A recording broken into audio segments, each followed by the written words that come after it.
Well, I think it's there. It'll kind of dovetail into two sub points, but basically, it's on the future of defense and the future of security.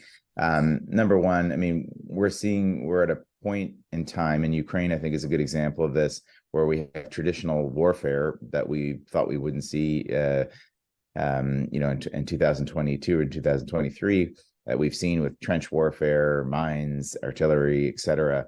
But I think that's sort of putting the sort of the rug over the reality of the future of warfare. And I think NATO, a lot of our partners, we mentioned the Chinese before, the Russians have made technologies on this, but have not been excelling at the same point that others have, is emerging technology, AI, robotics, different quantum, different areas that will affect the future of warfare. And I think that we're going to see much more investment and attention to this. But that sort of goes to my second point, is the sort of where's the beef is at the end of the day, it comes down to financing.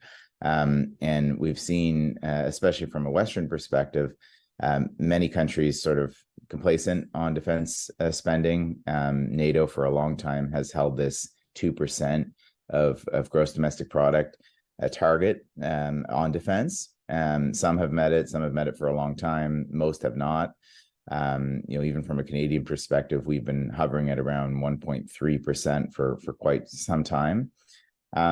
So that shows a lot of things. It shows that I think a lot of the Western democracies have felt comfortable, frankly. I mean, they felt that their citizens have wanted to spend on social services, on infrastructure, on other issues rather than defense. But I think that we're seeing at this summit that consequential things are happening globally. It doesn't mean that we all want to enter the next conflict, large regional conflict, but in many senses we're already there, at least from a European perspective. And I think we need to prepare accordingly.